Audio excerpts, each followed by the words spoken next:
Hey everyone, James here again. I'm going to share something very special with you today. Last week we hosted the first ever Haulix Live event. Now, this is a digital webinar series where we speak with music professionals from all over the industry. Last week's event included Amy Sciarretto, head publicist for Atom Splitter PR, who's worked with everyone from Slipknot to Killswitch Engage and Trivium.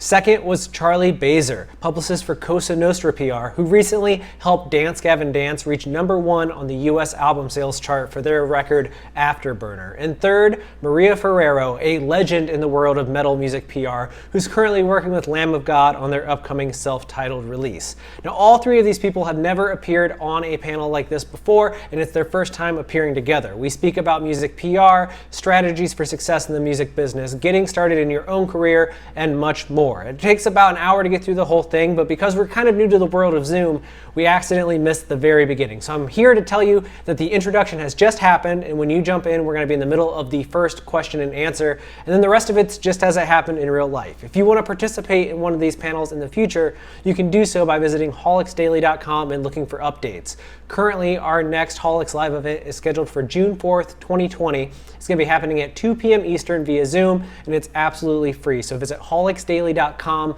for details. And for right now, just sit back, relax, and enjoy this Haulix Live panel.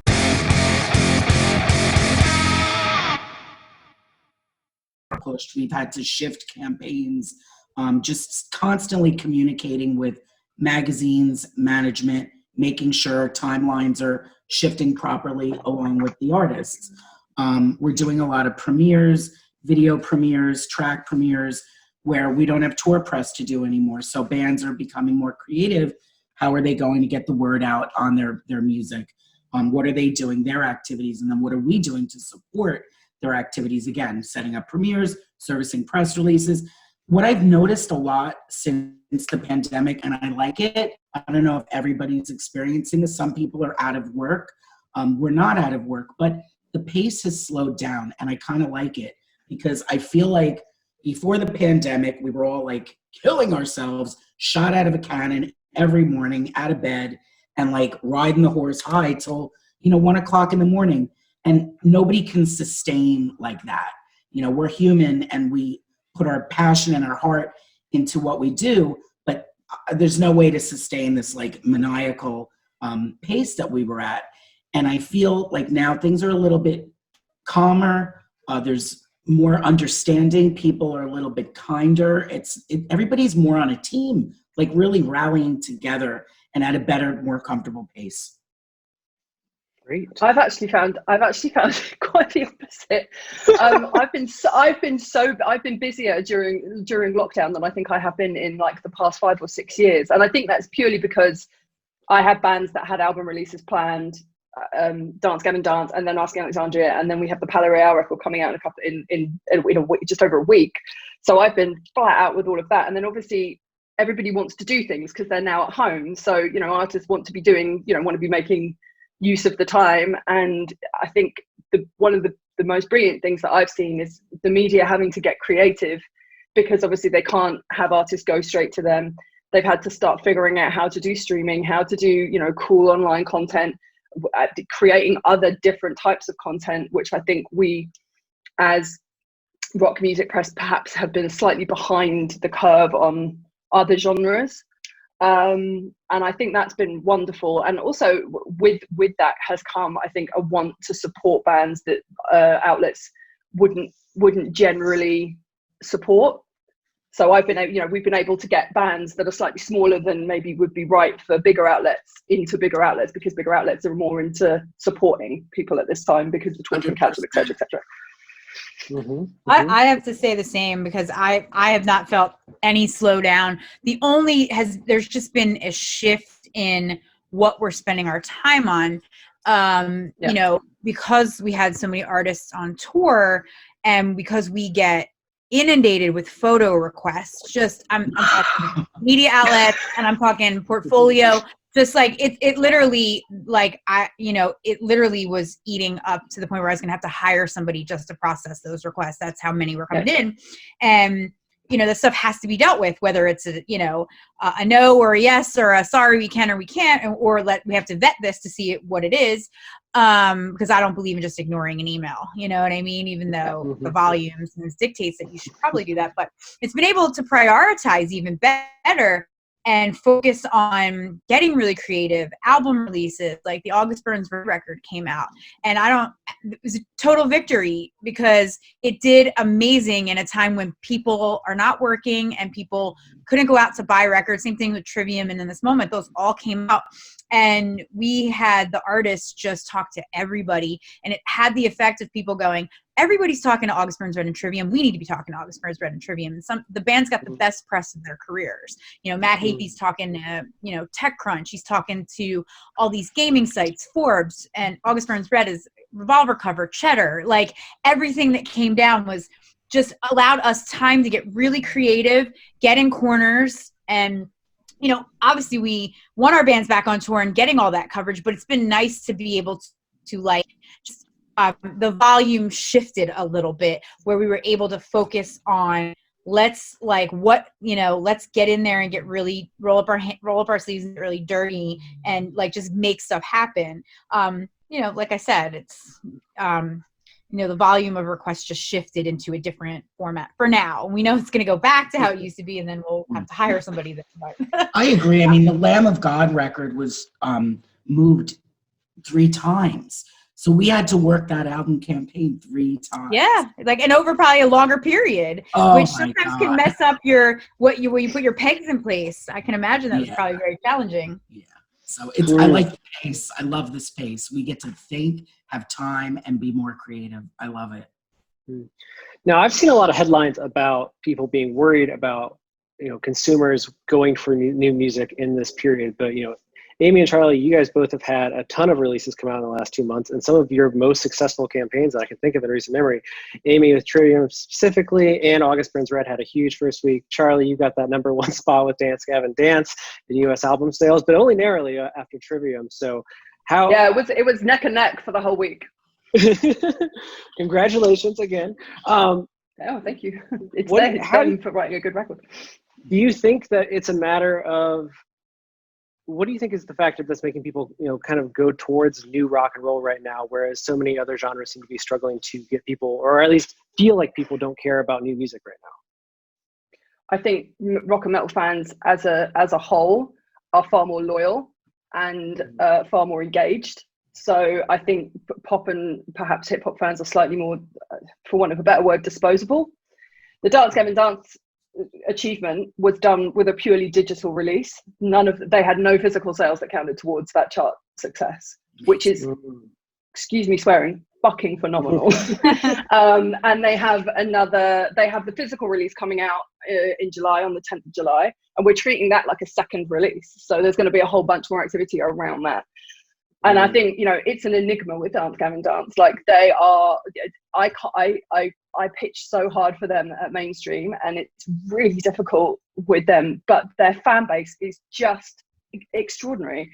And the numbers that they do and the loyalty of that fan base is insane. And that's what got them this incredible chart success. What were the numbers? So I think, you know, sorry? What were the numbers? Oh, I can't remember off the top of my head. Okay. I'll look it up. I think it ended up being, I don't want to do this. I need to look it up. Curious. They did. It was really, I think it was in the 20s. So it was high. Yeah, I think so. But yeah, like they're an enigma and an anomaly. And I think that they only achieved that because their fan base. I don't think that there was anything that we necessarily did around not to, you know, disservice the team, because everybody did a great job, obviously. But I think the success of that album is purely down to the fan base and how amazing they are. And Amy, for you with Trivium specifically, Matt does so much on Twitch. Do you see that kind of engagement on that platform is really helping drive sales and stuff for Trivium as a whole? Yes, I believe, because, you know, I was telling somebody a couple of years ago when we did a press day for the previous album in New York. I remember we went and we did a Guitar World session, and Matt's wife was holding his phone the whole time. I'm like, what are you guys doing? She's like, oh, Matt's going on his Twitch channel. This was when Twitch was very new at the time. And then I remember, like, in that campaign, we went and did, Matt went and did yoga. Was it with you, right? Was it, you know, and then he was twitching it there, and I saw him going, oh, I'm with the Substream magazine right now. And then I started noticing that, like, you know, all these tech outlets would engage with me about him and about him doing that. And I always tell the story about how, like, my, you know, my Starbucks guy in the drive-thru, he is a huge fan of Matt from Trivium from these things. And and he recognized me from one of their videos and said something to me. And I was like, wow, you have to be that big of a fan if you notice, recognize me. But I was like, oh yeah. And it's like, but he always is like, you know, everything Matt does. He's like, oh, I saw Matt did this. Every time I go through Starbucks, which is every day, he'll be like, oh, I saw Matt do this, or Matt. So I see that a fan is directly engaging that way with him. And he, like I said, we did a piece for Forbes about his Twitch empire, because that's really what it is. He's really, like, you know, the gold standard on it. Like Spin came to us, and TechCrunch, and these outlets were like, wow, you can't fuck with what he's doing. He really has figured out a way to make that, you know, a second thing for him. And the stuff that he does on there with, like, covering, you know, he covered another one of our bands, Bury Tomorrow. It's just fun to see that. It's like, oh, let's get them together on Twitch. It's just a really fun way. So, and he's like, Matt is like just the most charming, easy to work with, just smart, like, guy. You know, he just did something, and an outlet came back to us and they're like, God, Matt was just offering up the best hot takes on everything. I said, yeah, that's him. That's who he is. And you know, I've worked with him since he was 18 years old, and every album except one. So I've seen him build what he builds, and it's all real, you know. So I definitely think that's where and he focuses on that because it's doing so well for him. So he's smart about it. Speaking to some of the smaller acts you all work with, what are you doing to break new acts right now? Because I know that traditionally it'd be like, you got to see this group live. But in a world where you can't tell people you've got to see this band live and they don't know, how are you getting people to engage with artists they might not otherwise cover or be familiar with? Yeah, if they're a quality band, we're setting up premieres. We're finding partners to put up videos or track premieres, social takeovers, but they're really quality bands. Everybody, including Metallica, started as no one. No one heard them before. No one, you know, you all start somewhere. So just having a quality artist, finding a good partner, that's a good setup. Getting stories partnered with the premieres to spread the word and awareness on what their music is, I think is what's working. Why is this phone ringing like mad? Blowing you up. Sorry, guys. Jesus. I'll take a message. Just having quality music, taking it to the biggest outlets, trying not to take no for an answer, trying to convince them to listen, pay attention, and they are. You know, we get these little tiny baby bands premieres on Ultimate Guitar, and they'll post it on their socials practically in tears, like, oh my God, when I was 13 I was learning how to play guitar on Ultimate Guitar, and now I'm featured there. And for me, there's nothing more rewarding than that. I love that. Artist, making a difference for the fan. I was, you know, a suburban punk rock chick in Old Bridge, New Jersey, that loved music and loved reading magazines. So it was almost natural I became a publicist, and now I'm kind of paying it forward so the other bored suburban kids can read about their favorite bands and magazines on websites. You also have to give it up to the outlets too. I'll say, like, you know, Guitar World opened up their playthroughs to any band who wanted to get a webcam and do it. Billboard, Gil Kaufman did a great on new bands launching in the pandemic, and we have this band on Fearless called My Kid Brother. They're like they're not a metal band, they're not hard rock. They're really cool, awesome, unique, quirky band leaning on the alt side, and their press kit already has major outlets that would have taken me a year to get, because they were able to articulate what they were going through and how their album campaign was being shaped by what was going on in the world. It's a story. And yeah, it was their story, and it might be somewhat unfortunate and because of what's going on in the world, but it's also really like a time capsule of what's happening right now. And it almost will build their story in a year when we all look back and say, hey, this is how they started. And people can look at it and go, hey, let's revisit this band that was just launching at the time that the world went into a lockdown. And I want to say this, like another, like a major outlet, I don't want to kind of out them here, but a major outlet that really does not take on covering newer artists every week they add them to their Spotify playlist based on press releases that we service. So they're getting covered there, even where they won't get the coverage, they're at least getting a track added to the Spotify playlist. It's great. Yeah, it's really, that's important.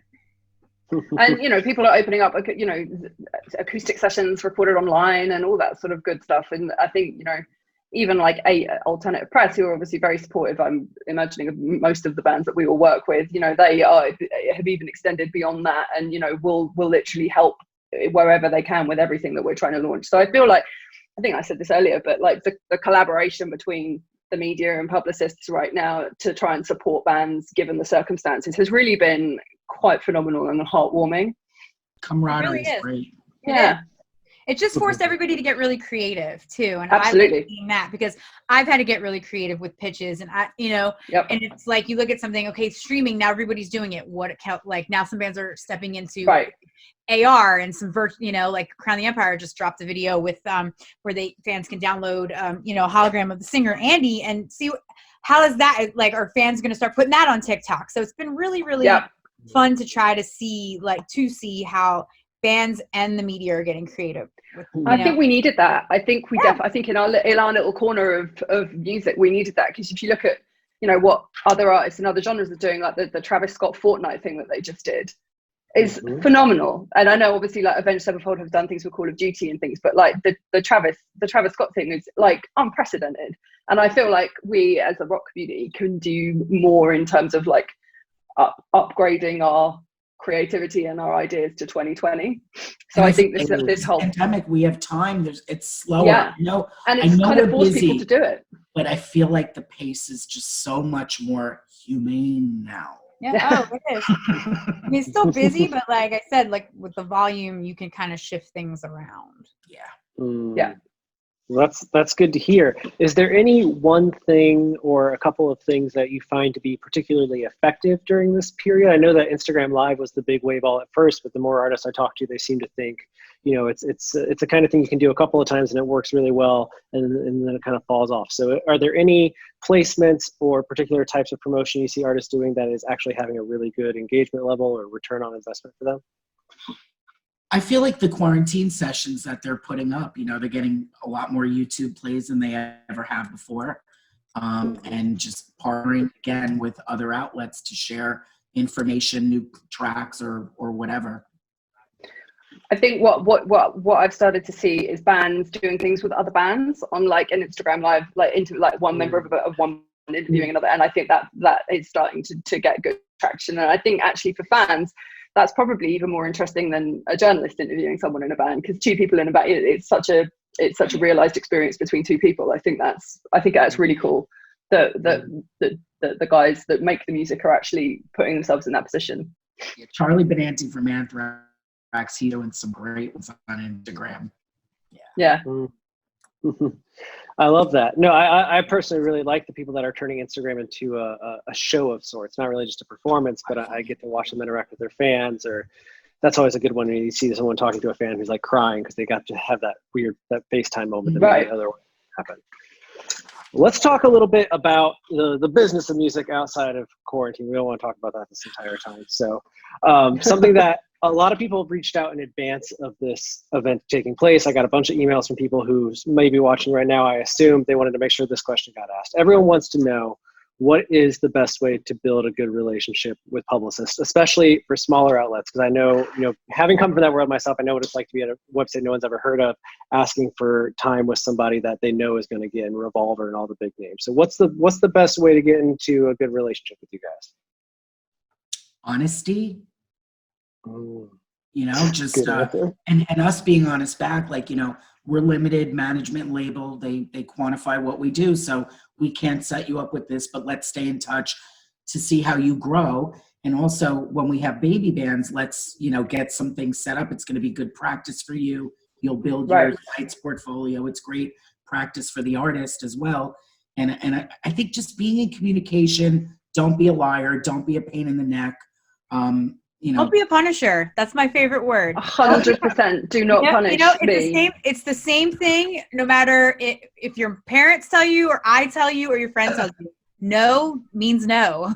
And you can say it in a very nice way, but when people try to convince me that they know better than what my manager and band has told me to do, I can assure you that you haven't. So, you know, I'm nice to everybody until, you know what I mean? But it's like some people, when you tell them, hey, I'm sorry, you know, it's not available, and sometimes you get a really rude response, which I did not put out there, or you get somebody going, but it's like, well, I'm letting you know what I mean? Because I see all the time in the journalistic speakeasy about people who don't write back at all. Like, if somebody takes the time to write you back, you should treat them with the same respect they treated you. So. That's it. It's respect is everything, I think. And, you know, if like you said, no means no. Like, you have to understand there is a pecking order and there is a finite amount of time that an artist is able to give. If you're going after big artists, it's probably not going to happen if you're a small outlet, you know, that's just, but work with the publicist when they come to you with smaller things, like Maria said, then be willing to do those favors and to help with those things. That will set you in much better stead. I'm going to bring something up too. Brian Stillman. You guys remember Brian Stillman over Revolver? He was there.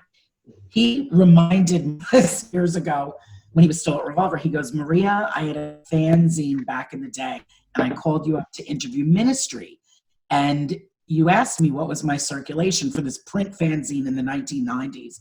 And he said it was 500. I said, okay, if anybody asks, tell them it's 5,000, because 5,000 back then was pretty good. And he remembered that I helped him, but I did that for him because I could see he was smart. I could see what he was doing was good. And I sensed, like, this guy's legit. Let me help him. And years later, he became the editor of Revolver. So, you know, you might run into these people at some point. Always just stay cool, stay in communication, build your relationship. I think also, like, this is probably really obvious, but be good at what you do. And, like, take constructive criticism if it's given to you. And don't just, if you do get time with artists, don't just ask them the same 4 questions that you ask everybody. Like, tailor your questions to the person you're talking to, because that artist has probably done 10 other interviews that day and they're probably bored of, you know, what can we expect from your new album questions. So try and mix it up and be interesting and make it fun for the artist, because then they're going to want to do more with you, and your article or your feature is going to be better because you're going to have talked to them about stuff that they haven't spoken to other people about, or maybe haven't spoken about as much. And there's this thing called that is called a solid. You know, there's one person out there who will interview any single band I ask him to interview. And because he always does that, and if he's watching this now, he might know who he is. I know who it is. Then when he asks for bigger bands, you know what? I will go out of my way to say, hey, he's a good kid. He's enthusiastic, well-researched. And you know what? He's going to talk to the new band that you're managing. So why don't you hook him up? And you know what? That's how it works. It's like, you know, so when people, Catherine Turman just says, I think I know. Yes. Maria just held up a piece of paper saying who it is. You know what I mean? Like, no, he's a kid. Like I said, I mean, I can shout him out right now if you want. But, you know, like I said, and you know, he gets those, you know, I will go out of my way to push for him because it's a two-way street and it's a symbiotic relationship. You know, he just reached out to me one day blind and I set him up and I said, hey, you know what, this band is talking to everybody. I have bands that are that have put out like 9 albums and they want to only talk to a certain amount of press, or they do 1 hour a week. And that's where I tell people, like, listen, we don't always have the time, but hey, if we can give you the ticket or you can have a review copy. But some people, like, you know, some bands do very limited press, and I try to tell people sometimes that not doing press is also a press strategy, and some people don't realize that, but it is 100%. You know, and the press strategy is decided long before we ever send out the press release announcing the album. So, you know, I have had people say, you know, like I said, I get really, you know, I try to be nice, and then when some people just like, you know, when we say no, it's not a lie. We're saying no because there's a list, and if you don't hit the criteria, you know, but hey, here's how we'll try to work with you. And like I said, if somebody says, hey, well, I'll talk to these bands. Okay, great. Let's see what we come up together, be the first person to champion a band. I worked at CMJ. I was the first American writer to ever write about Kitty, and I have a gold record on my wall because of it. Okay. Like, I took a chance with Stained. I covered Stained, and I was the first US writer to cover them. So it's like, that's how, and that's why Ann Kristoff, their publicist, made sure that whenever I wanted Pantera tickets or Black Sabbath tickets, I got them because I took care of her baby band that nobody ever heard of. So, and I would always take care of anything that she asked me to do because we had that relationship. Same thing with Brian Bunbury, who used to do Metallica and Ghost and Avenged Sevenfold and Green Day. Anytime he asked me to write a story once on Glassjaw for the Godzilla fanzine, and I did it, and I didn't get paid, but I did it for him, and I did it for the band. And you know what? When Green Day played Irving Plaza, he made sure I got VIP tickets. You know, I do the same thing for people, but it's just like, you know, you have to remember, it's like, you know, we'll do what we can for you. Sometimes we can, and sometimes it's finesse. It's finesse, and it's like, you know what? Send me your questions. If you're a decent outlet to email me the questions, I'll go to the manager and say, hey, can they just simply answer these questions? That's it. That's great. I know this is all good insight, and having worked with most of you for a long time, I can confirm that this is all true. I mean, Amy did get me to do yoga with Matt from Trivium, which I know is not a normal request, but we made it happen. No, but that's something fun. Like, that's something different for him. He's been doing press for 15 years, probably longer, 16. I mean, 2005, I guess it came out. So from Member to not Ascendancy, sorry. But yeah, there's a lot of times where, you know, like, he can have 15 interview requests and he's got 3 slots. You know what I mean? So it's like there's got to be, you know, like I think Charlie said, there's a pecking order there. You know, it's not easy. I wish I could say yes to everybody, but it's not always up to me. Right. But I got to be the bad cop. We all have to be the bad cop and tell you that it's me. But I'll say this. I've witnessed some publicists, mostly way back early in my career. A lot of those publicists, they like to say no. So I understand writers' frustration. I worked with a high-profile publicist at Elektra Records that literally wanted to say no every time. And at the time, I was working with Anthrax, and I kept pushing. We were management, yes. Management. I just mouthed it to Maria. Yeah, we kept trying to like set things up, and it was like, no. It's like, but we want press. You know, if you're not on people's lips and minds, you don't fucking exist.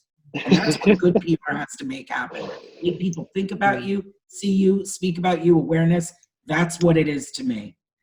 I think that's a great response, and I thank you guys for sharing your insights. Now, we got to talk about a couple of things before we get to fan questions. For people that are watching on Zoom, you can ask us questions here. Okay. I'm also monitoring our other places so people can ask questions, and you know, we'll try to get them in here. But something that came up in my email today was how you guys feel about when somebody doesn't like the thing you sent them. Like, so I know that not everybody sends you everything they write about your bands, but if they write a negative review, does that reflect poorly on your relationship with that writer, or is it more, because I feel like that's the thing people think about.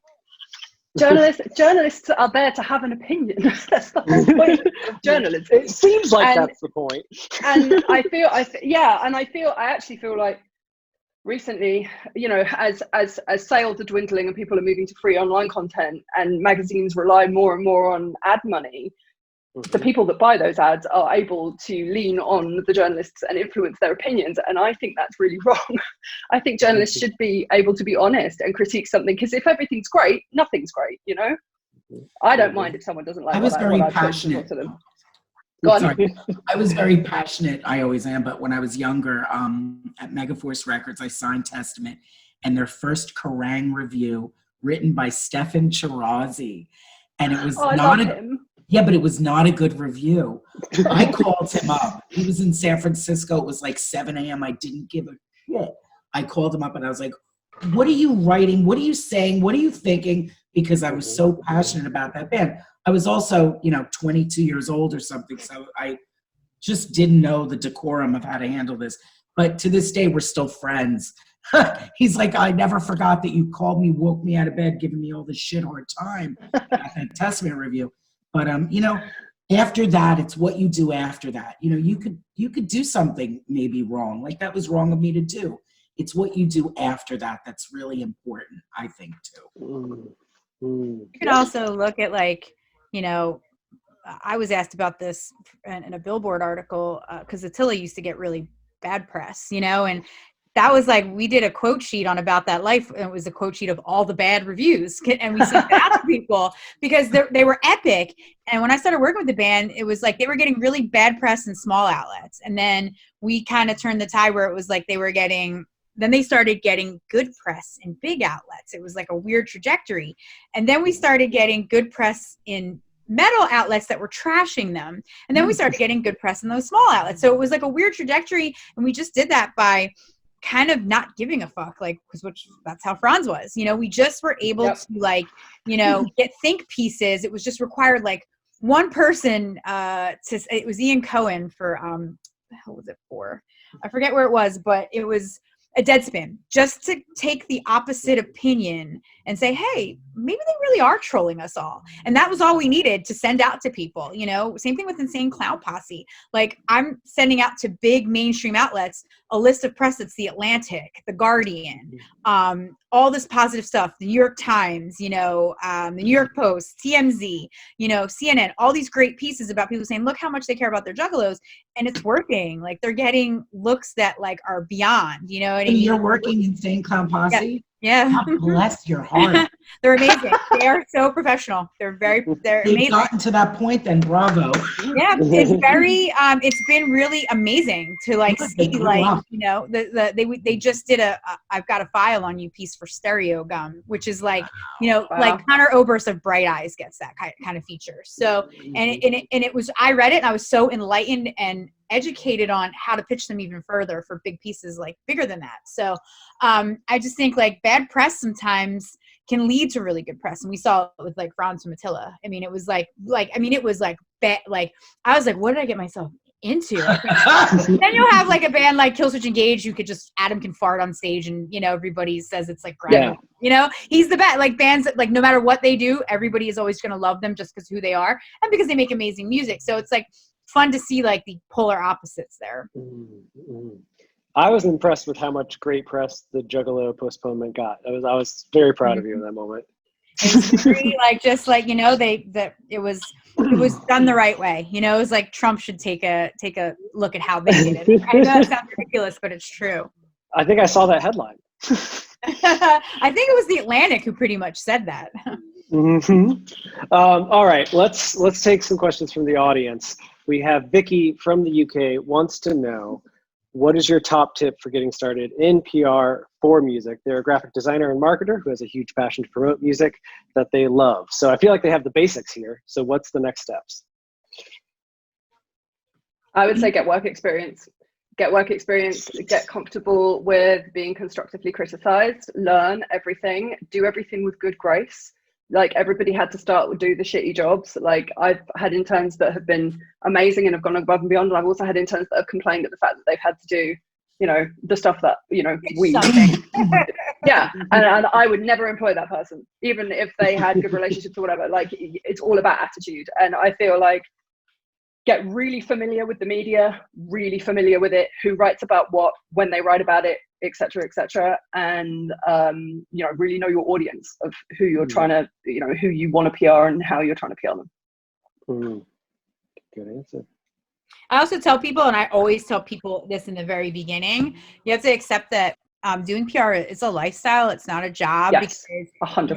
You know, I deal with labels, and so that means that 5 o'clock my inbox is blowing up, 5 a.m. that is. And then you got the West Coast, which is shutting down at like 8 o'clock when it's like 11 o'clock your time. There's shows on both coasts happening. Guest lists get lost. Tour manager forgets a photo pass. Something gets cut off. Shit happens. So it's like you're constantly, you know, stuff's happening on the weekends. You have to accept that it is a lifestyle, you know, and that, you know, that doing PR is, it's a very creative art form. And the way I look at it, you have to get really creative with how you're telling somebody's story and how you can protect their image and shepherd it. But also, you know, you have to remember that I look at it, when I used to read Spin Magazine, you know, I had never heard Liz Phair's music, but I read about it. And that's why I would go out and get it, because even though it's the reverse, they usually say that press didn't sell records, it just created the story to sell the record. But I remember reading that stuff. You know, somebody pitched that and it got to me and it made me become a fan of her. And I look at what I'm doing the same way. I'm helping that music get to somebody's ears who needs it to save their life. And you have to look at it that way. Because every time we tell people we're not saving lives here, you're not, but you're helping make them better by helping them find the music that makes their lives better. And that's priceless, to use the Citibank quote.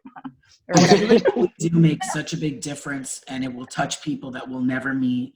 I feel like if you want to get in PR, be humble, pay your dues, pay attention, look, listen, shoot for your dream job, you know, seek out those that have wisdom and experience, be open to change, be open to learn, be flexible, prove your dependability, like, and people are going to want to work with you. 100%. Great.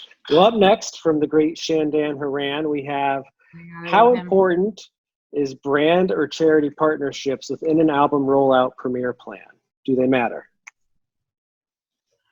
It depends on like how it's related, I think. Like if it's egregious, it doesn't have a seamless way, you know, of factoring into the campaign, you know, I feel like maybe it might seem like it's out of place or not genuine maybe. But I think if you have like an artist who just wants to help or wants to donate, especially in right now, like Killswitch released B-sides and they donated all the proceeds to COVID relief, which was amazing.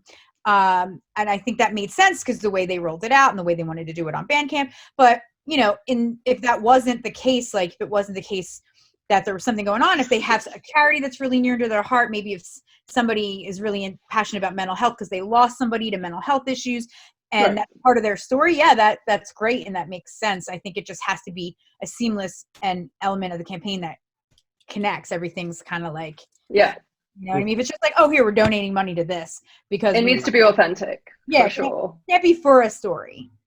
Yeah, because people will see right through that and then unless it's part of the story. Yeah. I know. I think that's a strong answer. And it's a good question. Good job, Shan. Who would have guessed you would have a good question about the music business for us?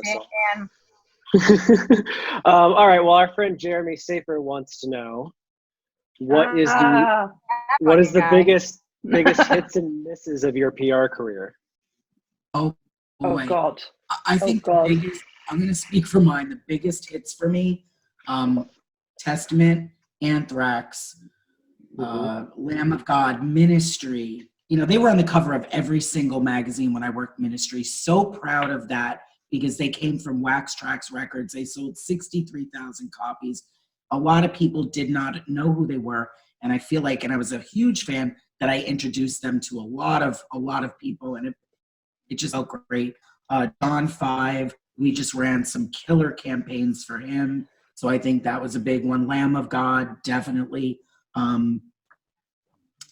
Yeah, I think those are our biggest, you know, best clients. Dio, Motorhead, even though they're not here, we're carrying on their legacy. We're continuing to help them remain relevant in the media's eye, you know, which does trickle to the fans. And, you know, raising money for cancer with the Dio Fund, it's feeling good. Yeah, I think weirdly, I think my biggest hit, and I think that the thing that I'm probably the most proud of is we did a Motorhead album launch / tour launch at Stringfellows in London, and it's like amongst the group of journalists and people that were there, it's kind of gone down in legend as being the biggest hangover of all time. But it got amazing pickup, and everyone was a bit like, at the time, was a bit like, oh, we're not sure. And I remember talking to Uta about where we would do something like that, and she was like, the only two places he'll go are Stringfellows or a casino. So I was like, okay, our options kind of limited. We went to the Stringfellows in London, and they were totally down to do it, and it turned out amazing, and it got pickup in like so much great pickup because we did an hour listening, we did a Q&A. It was fucking incredible. So that was probably it. The thing that I always think of when asked that in terms of misses. I don't know. I mean, they're probably small things, and I think like I think it was Amy that was saying earlier on, or maybe it was you, Maria, actually. You know, sometimes you have to make those mistakes to learn those mistakes and not do them again. You know, but I don't think I've ever, luckily, touch wood, I've never had a mammoth miss. Thank God. But I think, you know, and then, you know, right now, you know, working with some incredible artists like Ice Nine Kills just did this amazing cover of Stacey's mum called Jason's Mum, which was to celebrate the anniversary of Friday the 13th, and it got picked up in all sorts of great places. And it's just they are mind blowing with their genius. And Spencer, the frontman and creative force behind it all, is just, as a horror fan myself, it's such a joy to work with a band that are so creative and have such great ideas. So yeah, I mean, those are probably two of my good ones. Amy, any thoughts from you on your hits and misses? I made notes. One of my most memorable moments has to be Slipknot having a #1 album and selling out Madison Square Garden. I still remember that me and Yvonne, she was their day-to-day person back then, just had a moment at MSG and looked at what we saw, and a band that, you know, was some of my best moments, craziest moments, most fun. Just seeing that was amazing to me. And when Paul Gray died, you know, being there, and I'll say Michelle Kerr and Chris Brown kept me sane. On BlackBerry Messenger, when we had that press conference, that was the hardest day of my career, and it will never be harder. I remember that, Amy.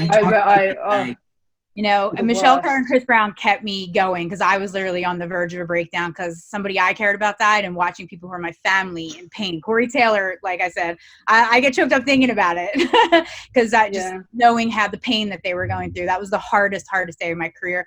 But I look like Alive or Just Breathing, Killswitch Engage, that came out on May 21st, 2002. My birthday, and they were the reason I went to work at Roadrunner, them, John Slipknot. So being with Killswitch Engage from day one is, to me, they're the reason I do what I do and why I stayed in PR after I left Roadrunner. And I always chalk it up to Mike D telling me, you're leaving Roadrunner, don't leave us. And I said, okay. And that's why Out of Slur PR exists. And I tell them that all the time. Another one I'm really proud of is Ronnie from Falling in Reverse, who had horrible press profile. Everybody just wanted to talk about things that weren't true. And his press kit now has Pitchfork, an interview with Pitchfork in it, New York Times, and Forbes. I'm so proud of that because, you know, he's an artist who has turned it around and just had a #1 single. And then two other ones I'm super proud of. Vane, that was a band that just took off, and it was like every day we were like, what are we going to get now? We're getting the feature. We're getting Pitchfork. We're getting NPR. It was just every day. It was like just exciting to see somebody, like the press, react to that band the way they did. And then I'm just proud as could be of the August Burns Red campaign because those guys carried on. They put out the record when they could have pulled it because their fans needed it. Their fan base is like Dance Gavin Dance. It's like it is there for them at all times. And that's a band who got lots of good press over the years. And we got things they never got. Nerdist, we got a Revolver cover. We got tons of stuff for them that made me really proud. And they're just the most amazing humans that they just, you know, they are another reason why I continue to do what I do because they're just awesome humans. We're fucking lucky. We are. Yeah. I say Amen. I'm blessed. I'm very blessed. All right, next question so we can burn through the list that we have here. Sorry if that was too long. No, you're fine. You're fine. From the great Jamie Roberts over at Better Noise, she wants to know. Oh my God, my mentor, the queen. Do you find yourself having to find the story with artists who think they know what it is and they are wrong? They're never complete. You got to pull it out. Some artists, not all, but okay. Perfect example. Mark Morton, Lamb of God. We were talking on the phone. I called him out of the clear blue a couple weeks ago because I was just like, wow, I love this single, blah, blah, blah. And we were talking, and our conversation took it to a place of learning even more. And Mark was like, I'm so glad you called. This was such a great conversation, you know. And I'm like, wow, I need to know these things. I'm out there representing you. So it was really important to just connect. Okay. Yeah, I think a lot of the time artists and managements maybe think that something is a great story when actually it's probably not quite fully formed or not necessarily something that the media that they want it to go in would be interested in necessarily. I think there's a lot, you have to do a lot of expectation management and kind of working with people to kind of pull out the relevant info to be able to build a pitch that's actually going to be an interesting story for someone to want to engage with, you know. Great. Moving on, let's keep going. Trying to get through these. There's a lot of them. We'll do our best to get to as many as possible here. Ivan wants to know, what are some basic KPIs, bullet points that a young band needs to have in order to approach you to work with them as a client? What does a band need to have ready? What do they need to bring to the table? Oh goodness, I answer that a lot. I wrote a column for Sonic Bids years ago where I used to answer all these questions. Sometimes these days I send a link to it. I send like the hashtag byline link to it because it answers a lot of those questions. But I always say people, you know, you should just reach out to people respectfully. Know that PR isn't free. You know, that you're paying for somebody's time, their contacts, their creativity, their relationships. Those things are all, you know, really important to making things happen. And all of us have worked with on the ground level and got into the shit to make things happen for some pretty, you know, really important bands and bands that have done a lot and gone on to do a lot. So I always tell people, like, you know, somebody just sent me an email saying, hey, you know, we like all the bands you work with, so you should want to work with us. Like, you know, don't send me an 18 megabyte file attached to my email. Send me a link, you know? It's also, I think another really good thing to do is just be really professional, you know, send me a couple links to stuff that you've done. Tell me about yourself, you know, and an elevator pitch is really good, whether it's Hollywood or it's music, you know, you got to get in and get out and grab somebody's attention because, you know, we're all dealing with thousands of emails per day, you know what I mean? And there's a way to get yourself to stand out, you know, just be really creative. But also, like, being polite is a really good thing too. You know, somebody sending me an email, hey, you know, you need to work with us. Oh, wow. Oh my God. Thank God. Oh my God. Thank God I got this email today. You know, Bill's brother. Bill's brother. I don't know if you know him, but he contacted us, Bill's brother, like years ago, and he was so like, you're going to work with me. I'm like, actually, can you please send me the music? I want to hear this first. He wouldn't even, he just kept barreling. I'm like, guess what? We will now never work with you. And then he turned it into this war. Polite, it really, seriously, like, politeness really goes, it's nice to be important, but it's more important to be nice. We actually have a comment here from somebody that says they send your article, Amy, to people who ask them to do PR for them. So it's getting out there. I just tried to, like, make those columns, like, just answer questions, because I saw for a while there was a lot of people who thought they were doing PR and they're not doing the same job that we do. You know, I love you. Sending out a press release is not PR. Putting your brain into it and having a strategy is PR. So right. Amen. There's another comment about your articles on Sonic Bid. So everyone, look up Amy's articles. Go read those. I'm serious. I'm gonna put the link that has all of them collected in my signature. There you go. We have a question about the role of YouTube in your publicity efforts. So how has YouTube, we kind of touched on this as Twitch earlier, but YouTube's another one, both on the artist side and on the side of people who are doing the needle drop type thing where they're reviewing albums and stuff. Has that become a bigger focus of yours in recent years as YouTube gains steam? Yeah, we made, like, Mike, who works with me 2 years ago, we started putting together a pitch list for YouTube influencers like Lost in Vegas, the Needle Drop. We started putting together a podcast list when there was only like maybe 25 of them. We just thought to get in on the ground floor because everybody always says, oh, print magazines are drying up. Okay, yeah, they are, but there's still some that are out there, but there's thousands and thousands and thousands of outlets. So it's like the places to put bands is never going to go away. There's just new places to put them, and you just have to find them and get in early. Yep. That's great. And I know some of you have artists that do it really well. Amy, I know Jake from August Burns Red has been crushing it with his reaction videos on YouTube. God. I had a couple of the bands I work with go, yo, can you slide, because I do press remodels, can you slide this to Jake? I'm like, I can forward it to him, but it's kind of like a little bit of a, like, I don't want to be a conflict of interest, but I can send it to him, sure. It's great. I mean, it's good content. It made me start watching reaction videos when he did the Ghost Inside clip. I was like, now I'm a person that watches reaction videos on YouTube. I've become that. So well done. Well done. All right, let's get another question or two here, and then I'll let you all go about your days. I'm sure you've each missed about 150 emails in the last hour. All right. How do you guys feel about the state of rock press and media versus maybe hip hop and other industries? Do you feel like rock is keeping up with the other genres and the way the media covers them, or do you think rock is falling behind a little bit? How do you feel rock is viewed kind of in the media landscape? It's a difficult question. I think the rock industry has some amazing people that work in it, both on the artist side and on the creative side. But I think as a whole, it's definitely possibly more than any other genre, like old white guys that are kind of right at the top of it. And I don't necessarily have a big issue with that, but I feel like there's a lot of like, this is how we've always done it, that needs to change, because I feel like we are getting left in the mud in comparison to what other genres are doing to push forward and to reach artists and to innovate. I also feel like rock has been hit by the whole cancel culture on social media much more so than any other genre, and I feel like rock and roll's kind of calling card has always been to be dangerous and controversial, and I feel like that has almost been taken away from bands because of this whole, I mean, quite rightly, the Me Too stuff and all of those things. But I feel like the witch hunts and the pitchforks come out much more for rock artists than they do for any other. If you look at what rappers can get away with, and their fans are still like, oh no, they're the best thing ever. Whereas if a rock star did that, they would be hung, drawn, and quartered. And I think that probably is a big thing that needs to change if we're going to be able to compete in the genre race.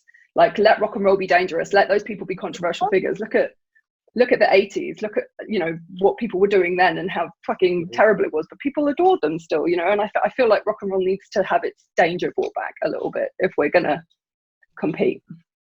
It's really true. Like I said, I was explaining to somebody the other day too, when you're saying about the cancel culture, it's like a lot of times cancel culture happened with no fact checking either. And like things 100%, like things that are not made. And it's like, you can't make statements that don't have backup in actual fact. That's dangerous on any level, whether you're just a plain American citizen or a rock star, you know? So I always say, like, 100%. you know, you look, another thing too, I say, and I always tell bands this, is like a lot of times, like, Publicists, we're not just getting press features and pitching. Like, I have to do damage control when somebody says something dumb on Instagram or Twitter. Right. And Monty Connor from Roadrunner and now Nuclear Blast told me this many years ago, and I always carry this with me as the landscape changes. When he was a kid and he wanted to go see Aerosmith, and he wanted to know when he went to see Aerosmith at Madison Square Garden, and he wanted to know what Steven Tyler was doing before he went on stage, he didn't look on Instagram to see a picture of his lunch or Twitter. He read about it in Cream magazine because they got backstage interview. And I think that's missing nowadays in journalism, the elusive mystique that the almost famous guy slightly gets. And I wish that could come back a little bit. But now, like I said, you can see everybody's lunch and what their closet looks like. I don't know. I worked with Ministry, and Al would smoke crack and shoot heroin during interviews with Spin. And after the interview was over, he would say, "Okay, Maria," and make sure they don't write about it. That's being a publicist, right? Yeah, there. I got it done, but like, holy the interview shit, was not making sure that fact doesn't come out. That's the stuff that people don't see that happens behind the scenes. That's why we're all stressed all the time. Brutal. Absolutely. Even speaking from the journalist side, we're working on a project about addiction and recovery in music right now, and there's 900 hurdles that I'm jumping with Publicists just to make sure that those kind of stories can come out in a good way. So you guys are really doing the hard work. It was actually a question somebody had, if you could speak to being kind of having to be the bad guy, or being the fact checker, or being the gatekeeper to an artist, and you know, what that's like for you to have to be the person that says no or keeps somebody away. Be cool about it and explain why. There's a reason. It's not personal. It's not personal. It's not personal. That's great advice. It's tough sometimes, right? Because if especially if you've been given a directive by management, whatever, that you may not necessarily agree with, or that is not what you would have done, but you then have to go and relay that. But obviously, you cannot throw them under the bus because they're your client. That can be quite difficult. But you know, that's your job. Like you're there to you know, protect your client. That's your job. You're the gatekeeper. So sometimes you have to do difficult things. That's just the nature of the beast. Okay, I don't want to keep you too much longer. Let's wrap it up with one more big question for everybody, and then we'll do some closings. But Andy, who's watching right now on Zoom, wants to know, they say PR is a 24/7 job. You all speak to that being true. What are your tips and tricks for finding a little bit of balance? How do you keep a personal life outside of this? I know, Amy, you have dogs that are keeping you pretty busy. I love seeing them on Instagram. So how do you guys manage to keep some semblance of a personal life as well? This isn't a job. I think you guys would agree, right? This is not a job. We're lucky. We love music. We love working with people, working with bands, connecting fans. I'll speak for myself on that whole thing. We're lucky we get paid to do this, you know, but it is a job, and we're working our tails off, and it is 24/7, 365. But I don't consider this like really like a grind, like a it's not working in a bank, corporate job or something. I don't know. It's right. passion, and I don't know. Hope I'm explaining right. What's the saying? Like, find something you love and you'll never work a day in your life. Is that yeah. And I think, you know, sometimes it gets stressful, and sometimes you're like, oh, okay, I can relax and watch a movie, and then halfway through a movie you'll get an email that's like, and you have to, you know, you're like, for fuck's sake.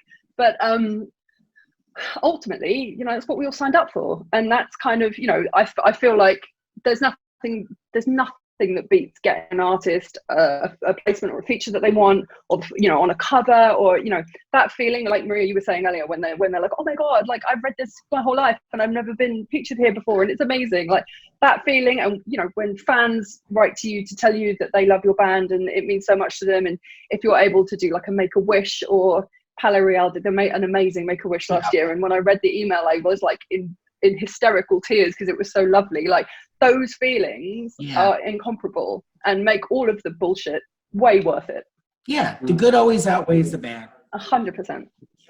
I always tell people too that like many years ago, like I'm a big sports fan and I would watch Mike and Mike on ESPN, and one day Mike Greenberg said it best. He goes, I have the best job in the world. I talk about sports all day long, but that doesn't mean that I don't want to go on vacation and that there are days when I'm annoyed at my job, and that's how I feel. But I always tell people like, that's okay. It's not taking it for granted if you're just exhausted and want a day off. Because I used to tell myself, oh my God, I have the best job in the world. My friends all hate their jobs and go to happy hour because they do it. I don't do that because I can't think of anything I want to do more, And I just always have to put that in perspective, that it's okay to have a bad day and it's okay to be annoyed, but that doesn't mean you're taking it for granted. And I always quote Little Miss Sunshine when he turns around and he says, love what you do and fuck the rest. That's really the only way there is to be. And do what you love. I mean, I get it. Yeah, that's a really good summary. All right, running through a couple of these quick questions. I know there's a lot that we didn't get to. I think everyone that asked them, hopefully we answered something close to some of them. For the person that asked about a Haulix app, you would be happy to know that we have a meeting to talk about it in about an hour from now. We're gonna, so that we are aware that you would like an app. We're working on it. And in the meantime, all these wonderful people promote. So if you're a journalist out there looking to cover some great rock music, here's a great collection of people who are promoting rock music right now, all the time, 24/7. And yeah, I think that's anything. And you guys have anything to plug? Any websites, bands, upcoming releases, anything that people should know about? New Lamb of God, June 19th. Yes. Self-titled really record for the third time. No, it's fucking killer. Worth rescheduling again and again and again. And new Tetrarch album coming in October. Ooh, fun. Okay. Charlie and Amy, what do you guys got? Oh God. So the Asking Alexandria new album, like a House on Fire, came out last week. If you haven't checked that out, go check that out. James, you gave that an amazing review. Thank you so much. Palais Royale have got their phenomenal third record coming out on the 29th. Called The Bastards. Make sure you check that out. Obviously, Dance Gavin Dance's Afterburner, which had an amazing digital release, but it's also going to have its physical release on July 10th. So make sure you have streamed that, and if you have and you like it, please go buy a vinyl pre-order. I've got some amazing compilations coming out from The Sword, riff masters galore. And I just keep an eye on Iceland Kills because they are constantly releasing awesome stuff, and we've got some other exciting things that haven't been announced yet, so yeah, make sure you're keeping an eye on them. Great. I forgot to mention I'm Monolith. Sorry. Go ahead. Oh, you're fine. You're fine. What do you got, Maria? I forgot to mention I'm Monolith. Yes. And Amy, what do you got going? I know that Crown the Empire plug you had earlier was from this morning, so that was pretty impressive. Oh, I know. That's awesome. Like I said, Andy can come and dance in your living room. You should try it. I'm going to do it later, but I'm not going to put it online anywhere because I'll look like an idiot. But, like August Burns Red just came out. In this Moment record came out. We also have the Trivium record, the Killswitch Engage B-sides, but we also have a lot of other stuff that's coming. We have the Make Them Suffer record, which is brutal as fuck. Blood Bather on Rise, also releasing a bunch of singles. Those guys are like up and comers. And the best metal record that I'm listening to right now, and I'm biased, is the End record. I'm sure that Bees loves this record, but it's gnarly as fuck. It is Will Putney, it's Brendan from Counterparts, and it's called Splinters from an Ever-Changing Face, and it's out on Closed Cascade Activities, which I think is putting out some of the best underground gnarly shit out there. And I feel so blessed to work with Justin and everybody over there. But that End record is the soundtrack for what we are going through right now, and it makes you want to punch people in the throat. I love that. The best kind of music. And I will second that. Those Blood Bather singles are really good. So people need those guys are dope. Those guys are so unique. I think those guys are going to be the next big thing coming out of Rise. Wonderful. Well, thank you all for spending an hour with me and everyone else today. I think we had around over 100 people throughout the time check us out and hang out with us. Cool. It's wonderful to see you all. We have another panel happening on June 4th. I'm not revealing the lineup just yet, but if you like this one, there'll be some other rock stars involved in that one. So It won't be as good. no First Thank time's you always for doing what you do, James. Thank you. Yeah, problem. thank you. No problem. And Adam Splitter PR, Cosa Nostra PR, Adrenaline PR, all over the interwebs. You can find them everywhere. And yeah, thank you guys. Have a great afternoon. Thank you. Happy birthday, Amy. Thank you. Thanks, everybody. Have a good one. Amy. All Bye, right. everybody.